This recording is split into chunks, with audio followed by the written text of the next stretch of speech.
Hey everyone, welcome back to Rake Take Stacking. In today's video, I'm going to be talking about some sales figures for some gold and silver bullion. But before I jump into that, I do have a little bit of an update on another video that I was talking about. I had done a video talking about a few more states that were looking to drop the sales tax on the silver and gold bullion. I think there was 42 states that have already done it. I believe I did one last year in Arkansas, becoming the 42nd state. And I came across another couple of states looking to do it. I believe it was Mississippi and then Virginia and Alabama were looking to renew their exemption. I believe their exempt status was up in the next couple of years, so those two states were continuing to look to have that for their states. But then there was some more. After I posted that video, I went to and looked back, and then there was talk about Washington State doing it, and then there was talk about West Virginia doing it, Hawaii. There was 5 more that I saw. Kentucky was another one as well. And then just today, I saw that Oklahoma is the most recent one to be looking at doing this. So it does seem like 2020, the trend is happening where a lot of the states that still have that tax applied to the silver and gold, they're looking to drop that. So it's good that a lot of these states are looking to finally do this. I live up in Canada, so there are some extra taxes put on stuff. Gold, for example, it needs to be 24 karat 4/9 pure, or else you get taxed on it. So, I just try to avoid anything like that, like the American Gold Eagles. All the stuff that I stack, I don't pay any extra tax on.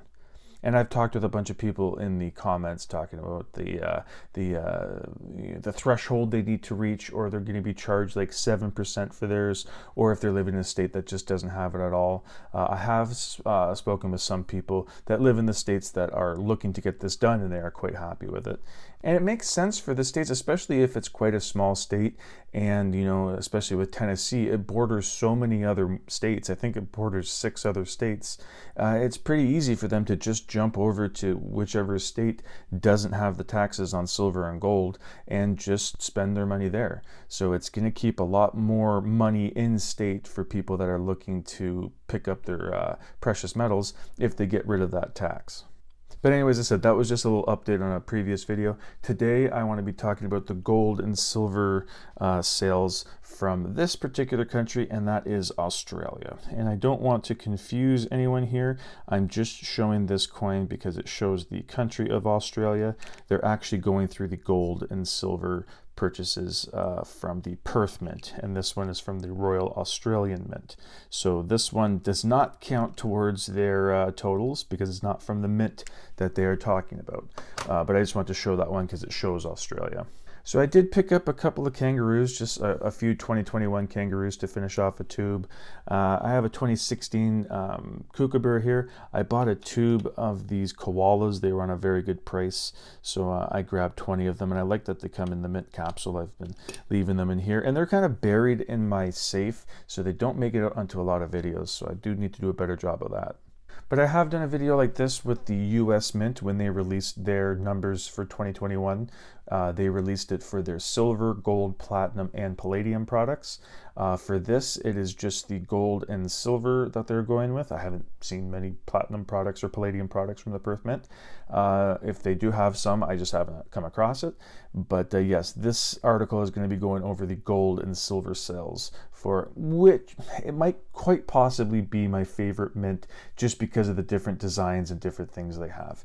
And with this number here, I don't know if it includes like the Tuvalu coins that they mint there. I don't know if they're just looking at stuff the Perth Mint mints for Australia, or if they count all the coins that they're commissioned out to make, like the ones from Tuvalu. But anyways, yeah, like I said, I'm going to jump onto the computer now and show you some of these numbers. Okay, so here's the article here. It's on coinnews.net, and the title is Perth Mint of Australia Gold and Silver 2021 Bullion Sales Score Records.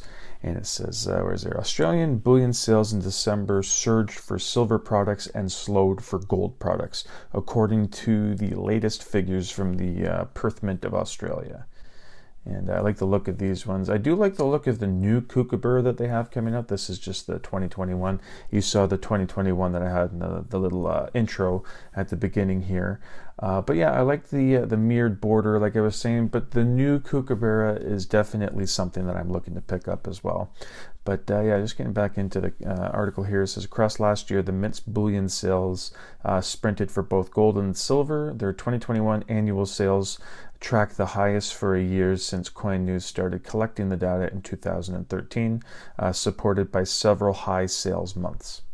It's going a little further down in here. It says the Mint's gains were set against precious metals prices that rose in December by 0.9% for gold and 1% for silver. But overall in 2021, the prices of silver and gold tumbled.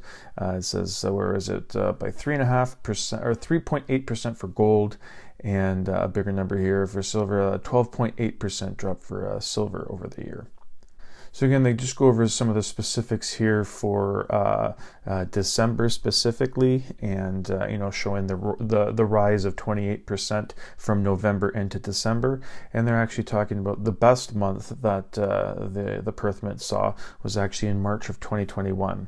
And it said, where was it? Of note, March 2021 was the Mint's best month ever for gold bullion sales, with 130,730 ounces sold. And the month before that, in February, is the ranked second now at 124,104 ounces. So yes, late winter, early spring of 2021 was best for gold sales in Perth Mint, because you can see April 2020 is now ranked third on that list of 120,507. So you can see all the years listed here. It was up a little from 2020. It was up 34.9% from 2020. But you can see that all of the years down until 2013, 2021 is up triple-digit percentage compared to 2019 down to 2014. It got as high as 187.4%. That's how much more gold was sold than in 2017. And down there in 2016, it was at 101.9%. So there is a big, gap in between some of these. But yes, just out of the years they're showing here, a couple of them are in the 30s, and the rest are well above triple digits for the percentage. So yes, that's pretty impressive that it was up 34.9% and from 2020. So now let's see what silver has done here.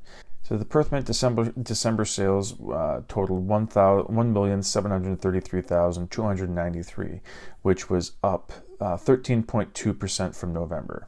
But unlike with gold, it wiped the floor with 2020. I mean, 34.9% for gold is a big number. But when you compare that to the 84.1% that it was up above for silver from December 21 to December 20, that's a huge number there.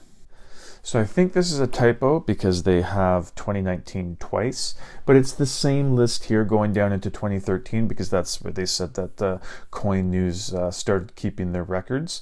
And yes, continuing, it says, based on the Coin News data, the silver bullion, February was the Mint's biggest 2021 month and third highest all time of sales of 1,830,707 ounces.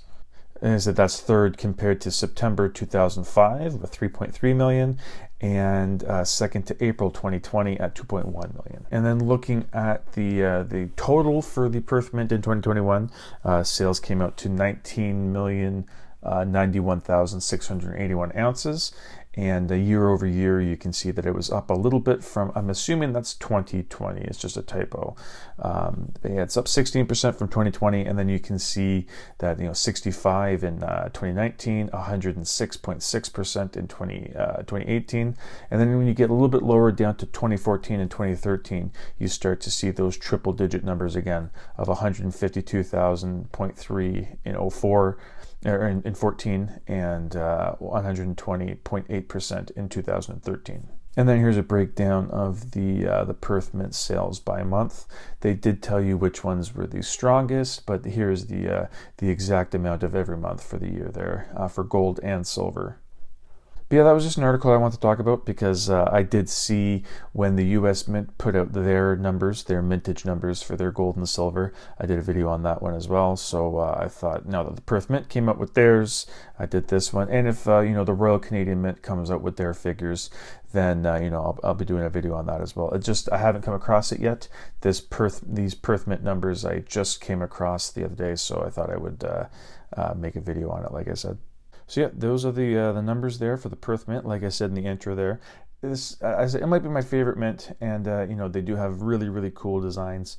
So it does make sense that their sales will be going up with the quality of their products. I mean, premiums haven't really improved too much this year, but you saw from the article that the gold and the silver prices were down overall this year, and you can see that correlating with some of the sales figures there with gold and silver.